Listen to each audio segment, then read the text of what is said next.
Bidenomics. Ese es el término que la Casa Blanca usa para presentar el impacto de las medidas económicas implementadas por el presidente Biden desde que llegó al poder y que será eje de su campaña de reelección. Entre los republicanos, Donald Trump sigue adelante, no solo en las encuestas, sino también en la recaudación de fondos. En el segundo trimestre de 2023, recaudó por lo menos $35 millones contra 20 millones del gobernador de la Florida, Ron DeSantis. Así comienza esta edición de Choque de Opinión.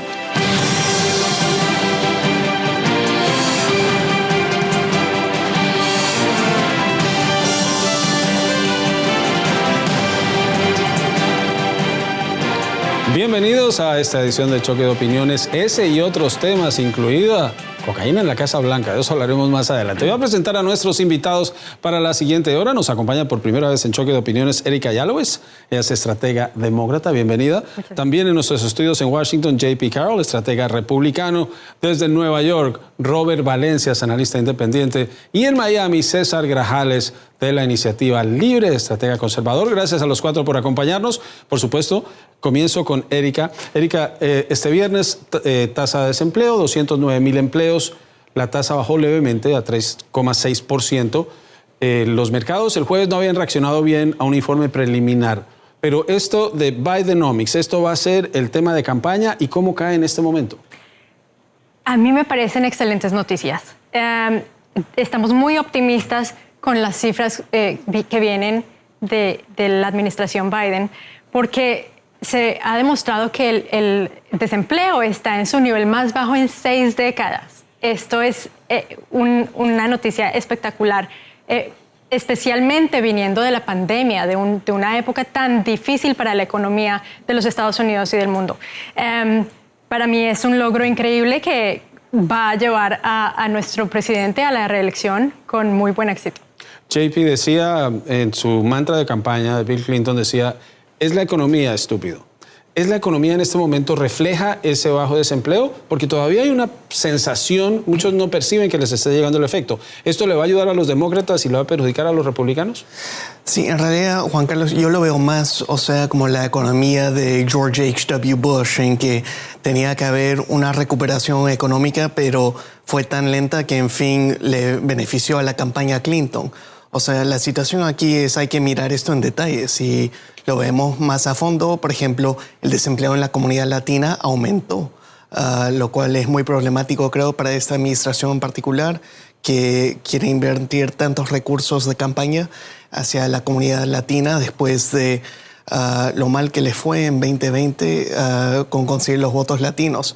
Le fue bien en general, pero no igual de bien que hubieran querido. En fin, creo que hay mucho progreso aún que la economía tiene que hacer, pero sin duda esto es algo que todos los estadounidenses deben de celebrar y es una buena noticia. Robert, en Nueva York, ¿cómo ves estas cifras económicas? La narrativa que uno sigue viendo en medios es que la recesión comienza mañana y eso lo hemos estado escuchando durante meses. Pero esto favorece la estrategia de Biden, favorece su campaña y es un contrapeso a los republicanos. ¿Cómo lo ves?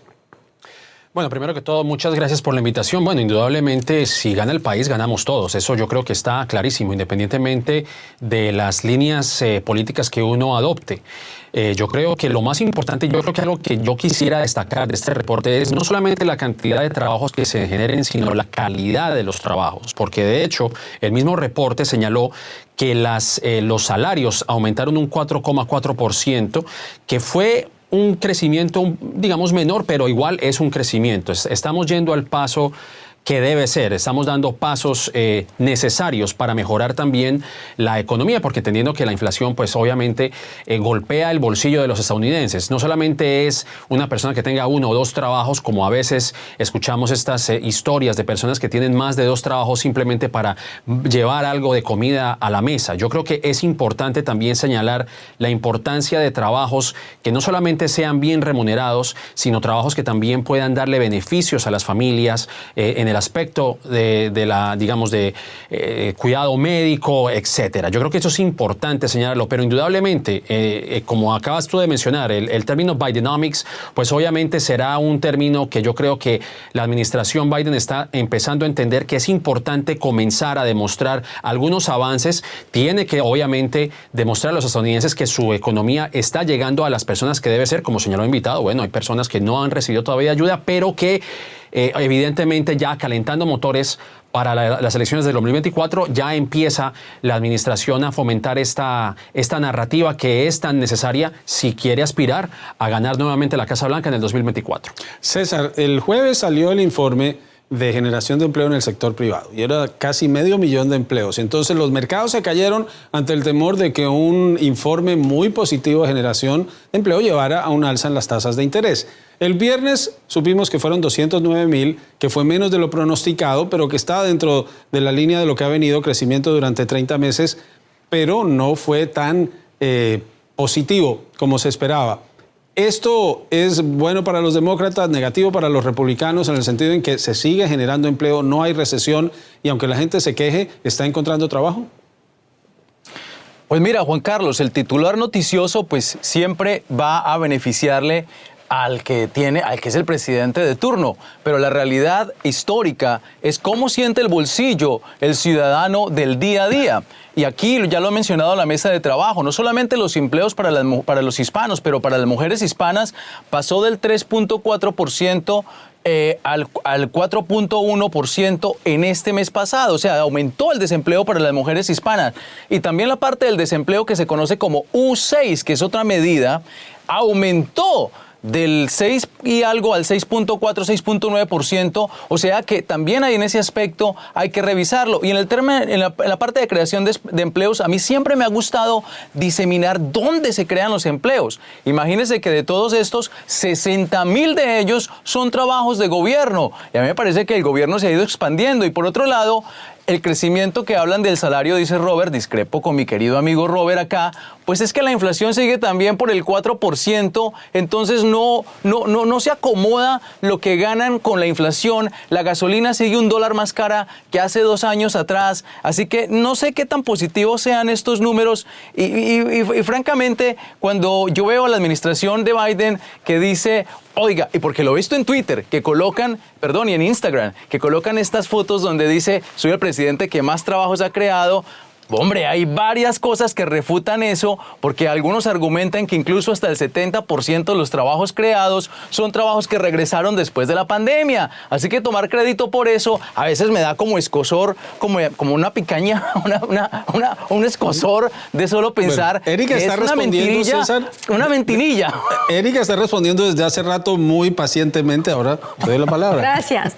César, hemos venido de una tasa de inflación del 9.6% al 4%. Es remarcable el progreso que el presidente Biden ha traído y ha hecho en este país. El presidente Biden está trayendo de nuevo la empresa manufacturera a los Estados Unidos. Está peleando por los trabajadores en Estados Unidos, eliminando y luchando contra el robo de salarios de las empresas multinacionales. A los trabajadores americanos, está peleando y luchando por los consumidores americanos, está peleando contra las empresas gigantes farmacéuticas que ahora pueden negociar precios con Medicare. Esto todo beneficia al consumidor general estadounidense, incluyendo a los hispanos, que tenemos tantos intereses puestos en temas de derechos a derechos a los trabajadores. Juan Carlos, le robo 30 segundos. 30 segundos solamente. Menciona Erika el tema de la manufactura. Déjame decirte, ¿sabe cuántos trabajos se crearon de manufactura en el mes pasado? Solo 7,000 empleos. Nada más que 7,000 empleos. Así que en realidad no está trayendo trabajos de manufactura. Así que yo no veo los números de manera positiva. César, pero yo no sé el 9%, el 4% perdón, es César, inflación. pero esas 7,000 familias que tienen un empleo ahora no deben pensar, no deben estar diciendo que son solo 7,000. 7,000, multiplícalo, es un número importante en una economía. Juan Carlos, podemos podemos tener, Exactamente. claro, podemos tener una mejor economía. Hombre, no podemos... Es que nos hemos convertido en esa persona que la secuestran y le siguen pegando y cuando le pegan suavecito, dice, bueno, ya me pega suavecito, ya no me duele tanto. Pero en realidad es que nos siguen pegando. La inflación al 4% es inaceptable en Estados Unidos. Venimos de una pandemia, hablaremos de eso tras la pausa. Obviamente la pandemia no va a ser la explicación siempre, pero por supuesto ustedes verán que cada lado presenta las cifras como las interpreta. Ya regresamos. Exacto.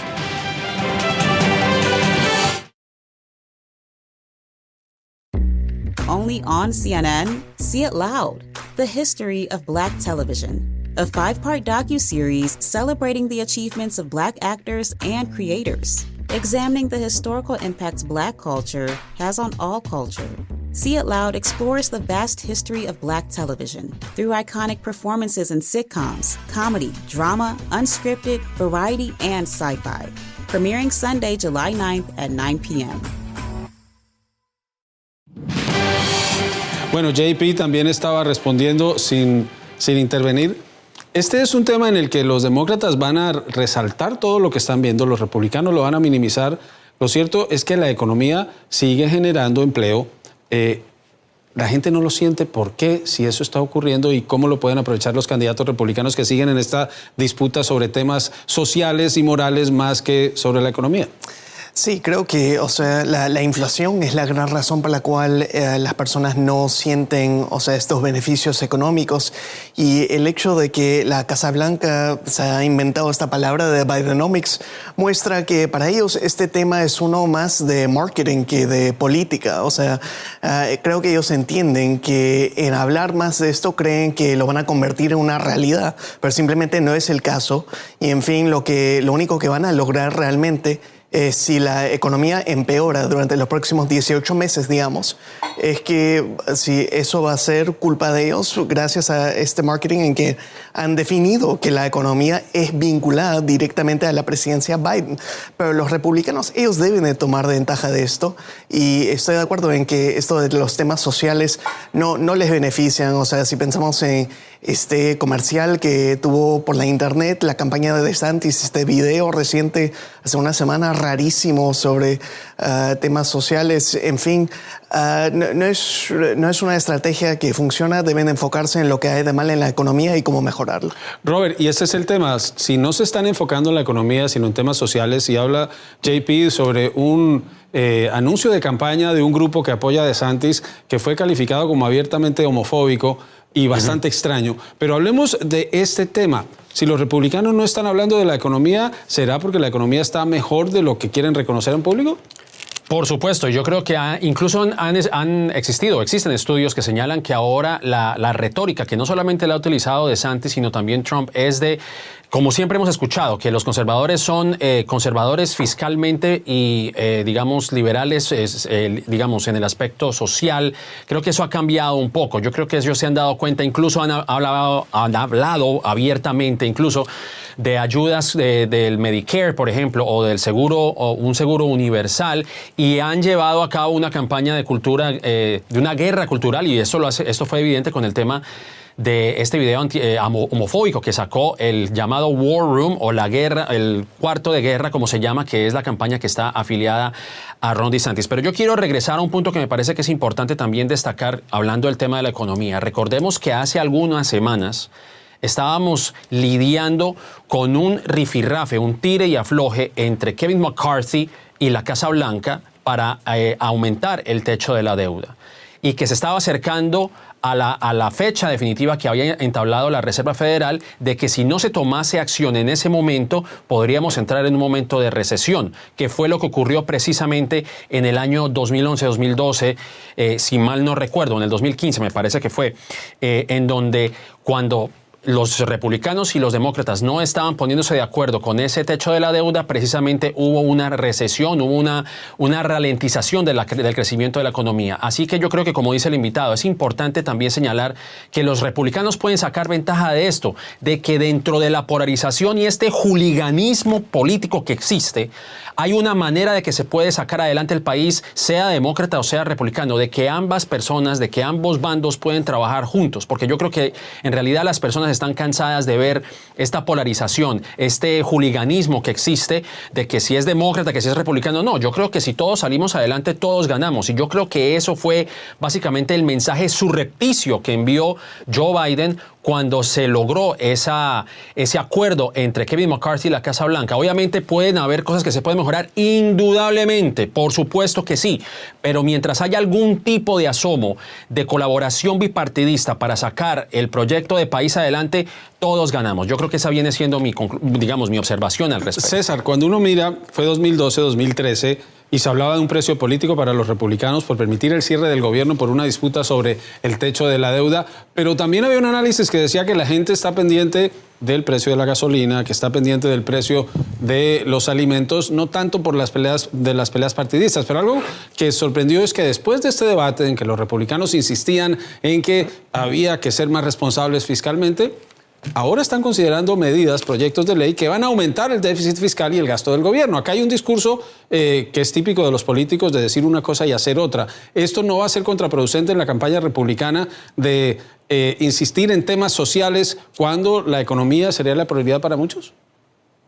Juan Carlos, antes de contestar, quiero contestarle también a Robert, comentar un momento acerca del presidente Biden y Kevin McCarthy durante ese rifirrafe.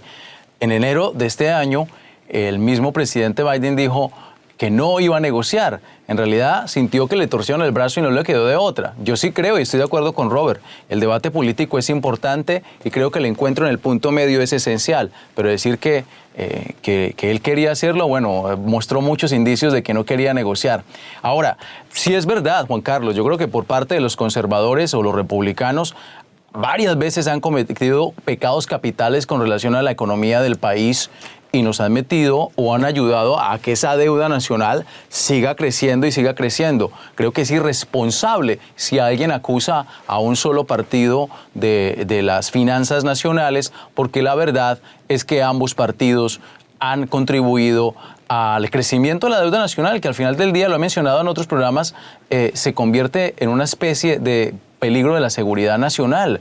No podemos llegar a un desfalco del país. Y sobre todo también, porque lo que mencionas, al final del día, más que las batallas políticas, es cómo la economía le afecta a esa persona en pagar la renta, en pagar la luz, llevar comida, en poder incluso pagar vacaciones. Si no le alcanza cuando va al supermercado, si no le alcanza para pagar en la tiendita de la esquina, pues obviamente, ¿qué carambas le va a importar los debates políticos o las peleas que tengan en Washington cuando aquí en la esquina simplemente no le alcanza ya el bolsillo ni la cuenta del banco para pagar las cositas del día a día? Yo creo que ahí es importante y creo que ese debate va a calar con miras a la elección presidencial. El que mejor pueda comunicar ese lenguaje económico al votante del día a día es el que puede ganarse el favor de ese votante y ponerlo en la Casa Blanca, e incluso en el Senado y en el Congreso, los que aspiran a esas sillas. Erika, pero algo que también llama la atención es muchos republicanos que votaron en contra de proyectos de infraestructura, que votaron en contra de medidas, ahora van a celebrar que en sus distritos están llegando contratos multimillonarios de construcción. Biden esta semana en Carolina del Sur decía que él iba a ir a las inauguraciones a las que sí asisten estos legisladores que votaron en contra porque decían que era un desperdicio. Absolutamente, y esto favorece a todos los estados, esto favorece a todas las localidades, esto favorece a los trabajadores estadounidenses. De nuevo, tenemos que unir fuerzas, tenemos que ponernos detrás del presidente, tenemos que volver a ser un país unido, un país pujante para el progreso de todos. Ahora, tengo que retomar el asunto de la inflación. Los precios al consumidor en Estados Unidos son menores que en cualquier otra parte. En esta mesa tenemos la capacidad de comparar con otros países y comparando los precios con otros países en Estados Unidos tenemos un mercado mucho más favorable en términos de inflación y en términos de precios al consumidor, incluyendo los precios de la gasolina, que no son determinados por el gobierno, por la administración Biden, pero por la OPEP. La guerra en Ucrania. Bueno, y la guerra Nosotros hemos pero el gobierno independencia energética. Pero la administración Biden también ha hecho todo lo posible para liberar los recursos, las reservas de gasolina, de crudo. Eso que está mencionando Erika son las reservas de seguridad del país, que son para casos de emergencia, que le metió la mano el presidente Biden en esta vez y la redujo a niveles históricos. ¿Por qué? Porque no ha querido generar los permisos suficientes, porque gran parte de la exploración petrolera en Estados Unidos son en tierras federales, no estatales, y no ha generado permisos. Eso no es cierto. Este era un caso de emergencia y estamos trabajando en la transición hacia una economía verde. Que no saben si va a tener petróleo o no. Por el contrario, o sea, todo este tipo de cosas, de decisiones ha generado un cuello de botella en el precio de la gasolina. Pero hay una realidad, César.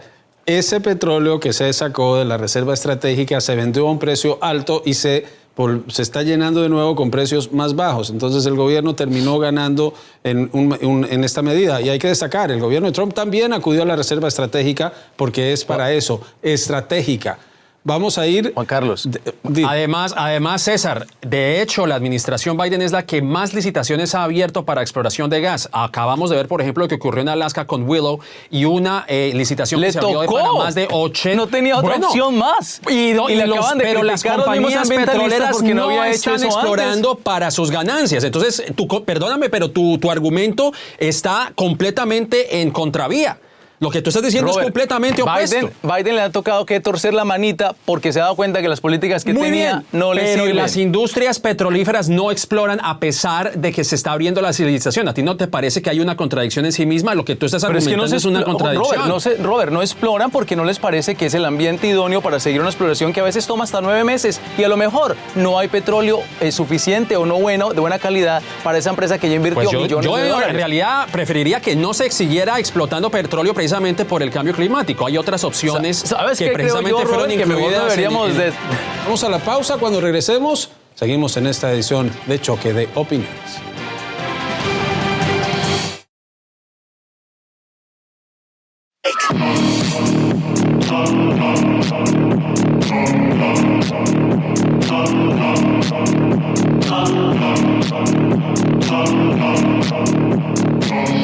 Este es el anuncio de un grupo afín a Ron DeSantis que ha sido calificado como extraño, como homofóbico y como un mensaje en el que, aún en la discusión interna que teníamos con nuestros colegas, parecía en contra de DeSantis, aunque es a favor de él.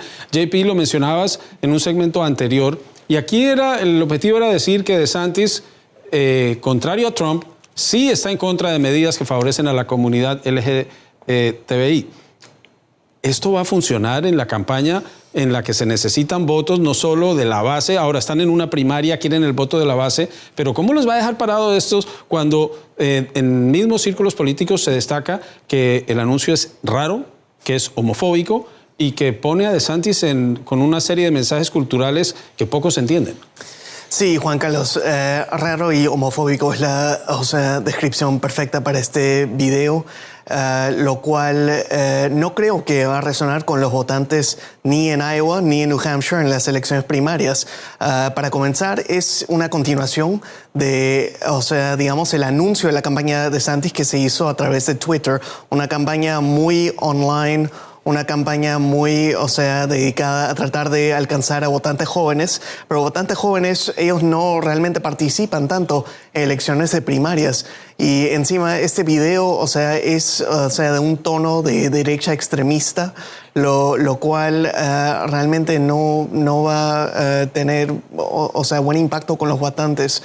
Encima, en tratar de tener este contraste con Trump, en fin, continúa la situación de que la campaña de DeSantis se define en estar contra, la presidencia de Trump, en vez de definirse sí misma por sus propias metas, las cuales, aún no se saben realmente. Erika, si se le quiere llegar a un electorado joven, este mensaje no cala con el electorado joven que tiene una percepción muy diferente del mundo de quienes forman parte de la base de ambos partidos. Absolutamente. Lo que necesitamos es un mensaje de aceptación y lo que yo estoy viendo en las campañas republicanas es que no hay mucha diferenciación.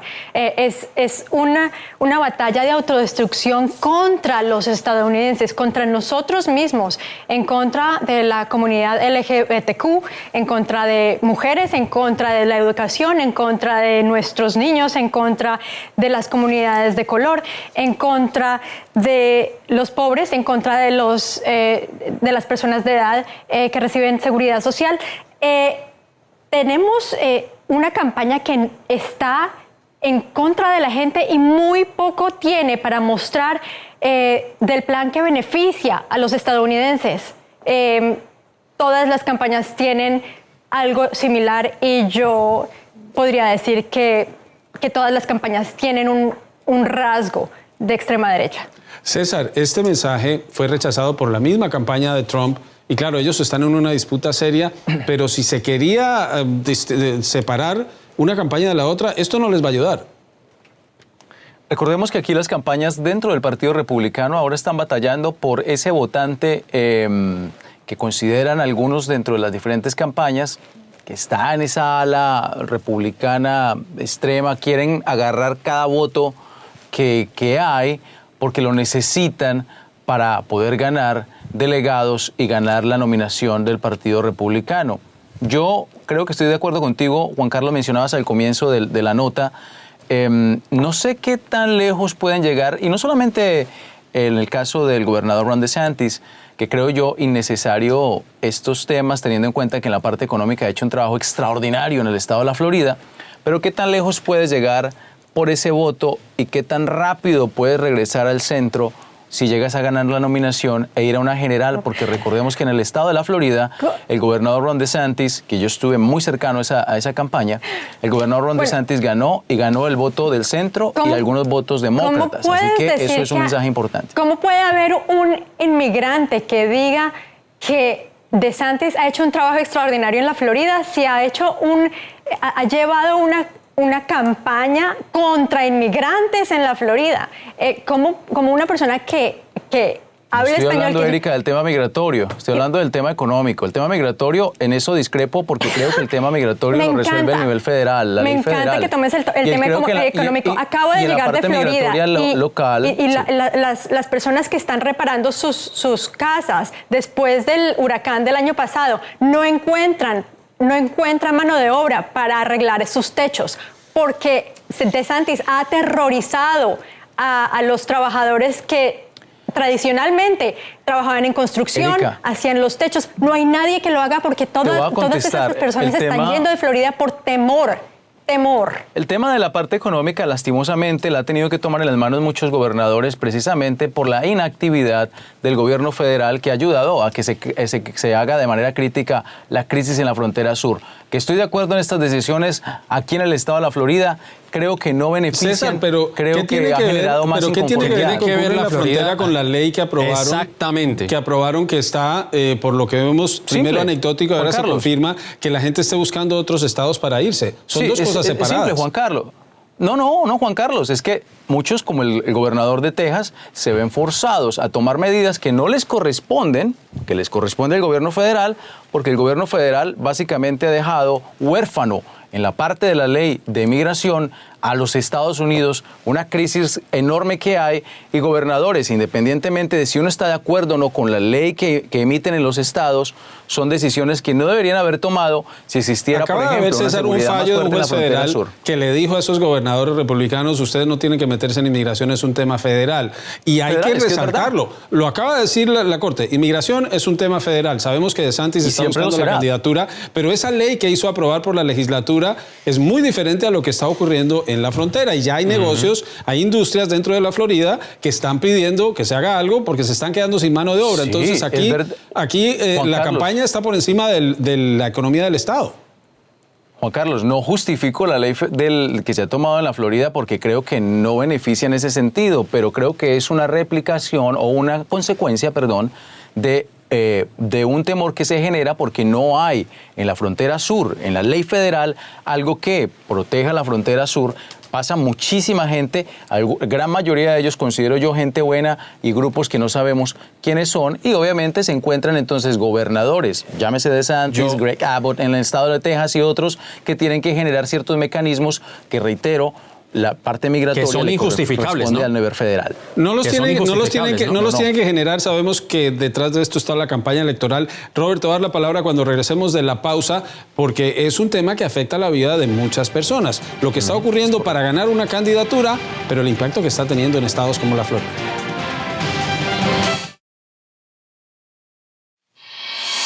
Bueno, vamos con Robert Valencia, Nueva York. Robert, este tema de la inmigración y de las medidas que surgen precisamente en estados de quienes tienen aspiraciones presidenciales. Sí, totalmente. Yo, francamente, no entiendo la campaña de Ron DeSantis. Yo no entiendo la política de Ron DeSantis, punto. Yo creo que si ese es el modelo de país que él tiene, pues yo, la verdad, no sé qué podríamos decir del futuro de este país. Porque no solamente estamos hablando de medidas antimigratorias, que yo debo decir y quiero acotar lo siguiente. Cualquier iniciativa que ha tomado Greg Abbott y que ha tomado Ron DeSantis, particularmente Ron DeSantis, el de utilizar como chivo expiatorio a los inmigrantes que cruzan la frontera y que se utilice para enviarlos a Martha's Vineyard o que se manden aquí a Nueva York y crear una crisis humanitaria es totalmente deplorable y es detestable y deleznable. Eso no tiene ninguna justificación. No porque el gobierno y porque me están doblando las manos. No, perdón. Aquí vamos a decir las cosas como son. Eso es inaceptable. Que hay una situación en la frontera, no cabe duda. Pero esas personas merecen dignidad y lamentablemente tanto Texas como la Florida no ha tratado a los inmigrantes con dignidad y con el respeto que se merecen. Pero quiero hacer un argumento que cuando uno escucha, por ejemplo, los alcaldes de ciudades fronterizas demócratas que dicen, ellos quieren que también se reparta la carga porque son quienes los están recibiendo. ¿No hay también una medida de repartir la responsabilidad por este fenómeno que igual beneficia a Estados Unidos por la mano de obra? Por supuesto, es que yo no estoy diciendo que no se deba repartir la carga. Evidentemente el gobierno estadounidense federal debe tomar acción. Lo que hemos visto es que la administración Biden ha mantenido políticas controversiales como el Title 42, por ejemplo, a personas que tienen que esperar en la frontera hasta que se defina su situación humanitaria. No cabe ninguna duda. Pero una cosa no resuelve la otra, porque estamos jugando con el bienestar y con las ilusiones de estas personas, y esas personas merecen respeto. Aquí en el estado de Nueva York, por ejemplo, hay que decirlo, las personas que viven en el norte de Nueva York no quieren recibir a los inmigrantes por una sencilla razón, es un tema de racismo. Hay que decir las cosas como son. Si estos fueran personas de Ucrania, yo creo que sería totalmente distinto, y perdón por hacer la comparación, pero es así el sentimiento, o por lo menos como se ve aquí en el estado de Nueva York. Y no nos digamos mentiras. Eso se utiliza precisamente como carnada para una campaña electoral, para una campaña política, y eso es injustificable. Yo sigo sin entender las políticas de Ron DeSantis, esto de decir que no se puede decir gay, esta guerra contra Disney que no tiene sentido principal. Nadie ha dicho el empleador, tema de decir gay, eso es falso. Perdón, Robert, César, por favor, la ley. Tú que vives en la Florida. Tú que estás en la Florida, me vas a decir en ninguna parte de la ley no se puede decir gay. Se está prohibiendo la lectura de libros. Se está prohibiendo la lectura. Se conoce como esa ley, pero no lo dice en ninguna parte del texto, César, pero sí tiene un impacto, está teniendo un impacto en la educación. Los medios, Juan Carlos, los medios son los que le han puesto ese título, no existe. No existe la palabra, no digas gay o el término, no existe en la ley. Bueno, pero se está también prohibiendo la lectura, por ejemplo, se ha prohibido la lectura de libros que tienen que ver con el tema de los derechos civiles. Por ejemplo, que no se puede leer a Rosa Parks, la historia de Rosa Parks. Se quiere hacer un lavado de imagen a la historia de los Estados Unidos. Y esto está liderado por Ron DeSantis y esto es lo que él quiere llevar. Sí, lo quiere llevar a nivel federal. Si ese es el modelo de país que tiene Ron DeSantis, pues yo creo que ya cada vez estamos empujando a un país de un corte querido Robert, el estado te de la tomo la palabra, Erika, pero primero, César, contigo. aquí el tema es irse por este lado, en donde se atiende una base que tiene sus puntos bastante claros. ¿Va a ayudar en una campaña general? Porque sí, puede tratar DeSantis de quitarle votos a Trump con estas medidas de esa línea, pero ¿gana así la candidatura de la presidencia? Bueno, ese es mi punto. Ahí tienes un punto, Juan Carlos, y estoy de acuerdo. Porque el año pasado, reitero, si hacemos una diseminación de cómo ganó las elecciones en el estado de la Florida, y si lo usáramos como modelo a nivel federal, pues aquí hubo votantes de centro, incluso votantes demócratas que votaron por él. No había ciertos temas tan difíciles de digerir como esta ley de migración, y ahí estoy de acuerdo. No sé si esos temas, como el tema migratorio o el tema del video que mostraron antes de la comunidad LGBTQ y plus, no sé si ese tipo de temas, después de que terminen las primarias y si llegara a ser el nominado, puede apelar a ese centro o incluso a algunos demócratas descontentos o republicanos moderados que necesitan para ganar, porque los republicanos no pueden ganar la presidencia solo con los republicanos o con los republicanos extremos, necesitan una mezcla de diferentes votantes y ahí francamente no sé cómo contestarle porque yo creo que necesita apelar ese grupo y no sé cómo podría llegar a ese medio. Reitero, lo que sí es que en el estado de la Florida el año pasado pues lo pusieron en la reelección y ganó por ese número amplio de casi 19% en el estado de la Florida con relación al otro candidato, con votantes de independientes y votantes incluso algunos demócratas. Así que y vamos a ver si puede replicarlo, pero es otro escenario. Erika, y acá DeSantis ganó con votantes hispanos y tiene un importante respaldo entre un sector de los votantes latinos de la Florida. Y esto se debe mucho al asunto de la desinformación y de los recursos de información que reciben los hispanos. Muchos hispanos han sido atacados con información que es falsa, con teorías de conspiración y estas teorías son usadas muy deliberadamente por estrategias partidistas para manipular la información.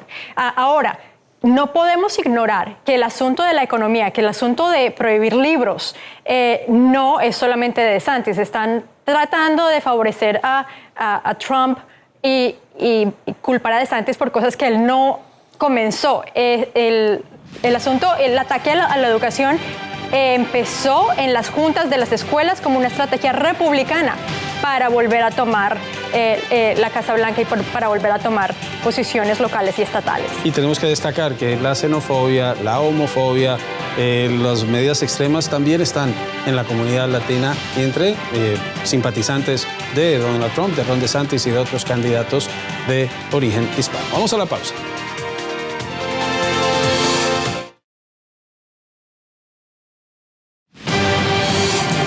En nuestro segmento final, las conclusiones de nuestros invitados.